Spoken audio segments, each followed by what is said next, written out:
السلام عليكم ورحمة الله وبركاته.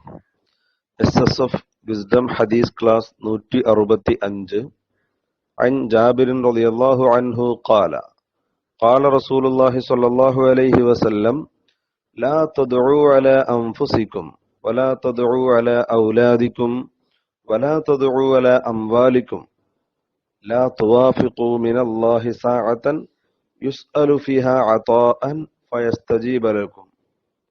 ബഹുമാനപ്പെട്ട ഇമാം മുസ്ലിം റളിയല്ലാഹു തആല അൻഹു റിപ്പോർട്ട് ചെയ്യുന്ന ഹദീസ്. ജാബിർ റളിയല്ലാഹു തആല അൻഹുവിൽ നിന്ന് നിവേദനം.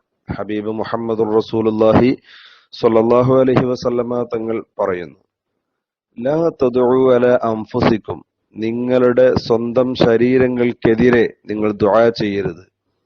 നിങ്ങൾക്ക് എന്തെങ്കിലുമൊക്കെ സംഭവിക്കട്ടെ എന്ന്, അല്ലെങ്കിൽ അപകടം സംഭവിക്കട്ടെ, അല്ലെങ്കിൽ മരണം സംഭവിക്കട്ടെ, അല്ലെങ്കിൽ നശിച്ചു പോകട്ടെ എന്നൊക്കെ പറഞ്ഞുള്ള ദുആ, നിങ്ങൾക്കെതിരെ നിങ്ങൾ ദുആ ചെയ്യരുത്. വലാ തദ്ഉ അലാ ഔലാദിക്കും, നിങ്ങളുടെ മക്കൾക്കെതിരെയും നിങ്ങൾ ദുആ ചെയ്യരുത്. നിങ്ങളുടെ സന്താനങ്ങൾക്കെതിരെ ദുആ ചെയ്യരുത്. അവർക്ക് അപകടങ്ങൾ ഉണ്ടാകാനും അല്ലെങ്കിൽ മറ്റു നാശനഷ്ടങ്ങൾ ഉണ്ടാകാനും ഒക്കെയുള്ള ദുആ നിങ്ങൾ ചെയ്യരുത്. വലാ തദ്ഉ അലാ അംവാലിക്കും, നിങ്ങളുടെ സമ്പത്തുകൾക്കെതിരെയും നിങ്ങൾ ദുആ ചെയ്യരുത്. അത് നശിച്ചു പോകട്ടെ എന്നോ, അല്ലെങ്കിൽ അതിൽ കമ്മി വരട്ടെ എന്നോ, അല്ലെങ്കിൽ അതില്ലാതെയായി പോകട്ടെ എന്നൊക്കെയുള്ള ദുആകളൊന്നും നിങ്ങൾ ചെയ്യാൻ പാടില്ല. കാരണം ചിലപ്പോ നിങ്ങൾ ദുആ ചെയ്തതിനു ശേഷം നിങ്ങൾക്കത് വേണ്ടില്ല എന്ന് തോന്നിയേക്കാം. ചില സമയങ്ങളിൽ പെട്ടെന്ന് തോന്നുന്ന ദേഷ്യങ്ങൾക്കോ സങ്കടങ്ങൾക്കോ ഒക്കെ തുടർന്നുണ്ടാകുന്ന ചില മാനസികാവസ്ഥയിൽ നിന്നുണ്ടാകുന്ന ദുആകളാണത്. പക്ഷെ അങ്ങനെ വരുമ്പോ സഹിച്ച് പിടിച്ചു നിൽക്കണം. അങ്ങനെ ദുആ ചെയ്യാൻ തുനിയരുത്. കാരണം അങ്ങനെ ദുആ ചെയ്താലുള്ള അവസ്ഥ എന്താണെന്നറിയുമോ? ലാ തുവാഫിഖു മിനല്ലാഹി സഅതൻ യുസ്അലു ഫീഹാ അതാഅൻ ഫയസ്തജീബ ലക്കും. ചില സമയങ്ങളുണ്ട്, അത്തരം സമയങ്ങളിൽ നിങ്ങൾ ദുആ ചെയ്താൽ, നിങ്ങളുടെ ദുആ ആ സമയത്തോട് യോജിച്ചു വന്നാൽ ആ സമയത്ത് ഉത്തരം കിട്ടും. ആ സമയത്ത് ദുആ ചെയ്താൽ ഉത്തരം കിട്ടും. അങ്ങനത്തെ ഒരു സമയമുണ്ട്. അതുകൊണ്ട് അത്തരം സമയങ്ങളിൽ നിങ്ങളുടെ ദുആ സംഭവിക്കാതിരിക്കട്ടെ. അതുകൊണ്ട് ആ സമയം ഏതാണെന്ന് കൃത്യമായി നമുക്കറിയാത്തത് കൊണ്ട് തന്നെ എപ്പോഴും ഇത്തരം ദുആകളിൽ നിന്ന് പിന്മാറലാണ് നല്ലത്. കാരണം അത് കഴിഞ്ഞതിനു ശേഷം പിന്നീട് ചിന്തിച്ചിട്ട് കാര്യമുണ്ടാകില്ല. ആ സമയത്ത് എന്താണോ ദുആ ചെയ്യുന്നത് അതങ്ങനെ സംഭവിച്ചിരിക്കും. കാരണം ആ സമയത്ത് ചോദിക്കപ്പെടുന്നതൊക്കെ നൽകപ്പെടുമെന്നാണ് ഹബീബ് സല്ലല്ലാഹു അലൈഹി വസല്ലമ തങ്ങൾ ഇവിടെ പഠിപ്പിക്കുന്നത്.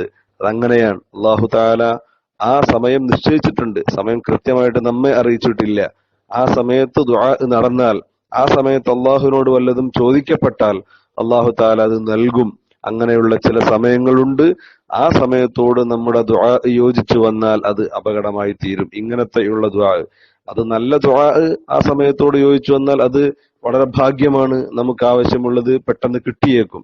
എന്നാൽ ഇത്തരം മക്കൾക്കെതിരെയും നമുക്ക് തന്നെ എതിരെയും അതേപോലെ തന്നെ നമ്മുടെ സമ്പത്തുകൾക്കെതിരെയുമുള്ള ദുആ ആ സമയത്തോട് യോജിച്ചു വന്നാൽ അത് അറം പറ്റിയ പോലെ അതങ്ങനെ തന്നെ സംഭവിക്കാൻ സാധ്യതയുണ്ട്. പിന്നീട് ചിന്തിച്ചിട്ടോ ഖേദിച്ചിട്ടോ ഒന്നും കാര്യമുണ്ടാകില്ല. അതുകൊണ്ട് എപ്പോഴും ആ സമയം കൃത്യമായി നമുക്കറിയാത്തത് കൊണ്ട് എപ്പോഴും ഏത് സമയവും ഇത്തരം ദുആകളിൽ നിന്ന് പിന്മാറുകയാണ് വേണ്ടത് എന്ന് ഹബീബ് സല്ലല്ലാഹു അലൈഹി വസല്ലമ തങ്ങൾ പഠിപ്പിക്കുന്നു. അപ്പോ ആർക്കെതിരെയും, പ്രത്യേകിച്ച് മക്കൾക്ക്, നമ്മുടെ ശരീരത്തിന്, നമ്മുടെ സമ്പത്തുകൾക്കൊക്കെ എതിരെ ഉള്ള ദുആകൾ നാം ചെയ്യരുത്. അത്തരം ദുആകളിൽ നിന്ന് നമുക്ക് പിന്മാറേണ്ടതുണ്ട്. നമുക്ക് ആഖിറത്തിൽ ഉപകരിക്കുന്ന കാര്യങ്ങളെക്കുറിച്ച്, നമ്മുടെ പുരോഗതിയെക്കുറിച്ച്, നമ്മുടെ മക്കളുടെ ഭാവി, നല്ല ഭാവിയെക്കുറിച്ച്, ഇത്തരം വിഷയങ്ങളൊക്കെ നമ്മുടെ ദുആയിൽ കടന്നു വരണം. മക്കൾ സ്വാലിഹീങ്ങളാകാനും, നമ്മളൊക്കെ മരണപ്പെടുമ്പോൾ ആഖിബത്ത് നന്നാവാനും, ആഖിറത്തിൽ വിജയികളിൽ ഉൾപ്പെടാനും ഒക്കെയുള്ള ഇങ്ങനെ ഒരുപാട് നല്ല നല്ല കാര്യങ്ങൾ ദുആ ചെയ്യാനുണ്ട്. അത്തരം ദുആകൾ പരമാവധി ദുആ ചെയ്യുക. അത് ഇത്തരം സമയങ്ങളോട്, സന്ദർഭങ്ങളോട് യോജിച്ചു വന്നാൽ അതിന് പെട്ടെന്ന് ഉത്തരം കിട്ടിയേക്കും. അല്ലാഹു തആല അത്തരം ദുആകൾ ചെയ്യാൻ നമുക്ക് തൗഫീഖ് നൽകുമാറാവട്ടെ. നമ്മുടെ മക്കൾക്കും സമ്പത്തുകൾക്കും നമുക്ക് തന്നെയും എതിരെയുള്ള ദുആകളിൽ നിന്ന് അല്ലാഹു തആല നമ്മെ കാത്തുരക്ഷിക്കുമാറാവട്ടെ. അതേപോലെ തന്നെ നമ്മുടെ കുടുംബാംഗങ്ങൾക്കെതിരെയുള്ള ദുആയിൽ നിന്ന് നമ്മെ കാത്തുരക്ഷിക്കുമാറാവട്ടെ. ആമീൻ. അസ്സലാമു അലൈക്കും വറഹ്മത്തുള്ളാഹി വബറകാതുഹു.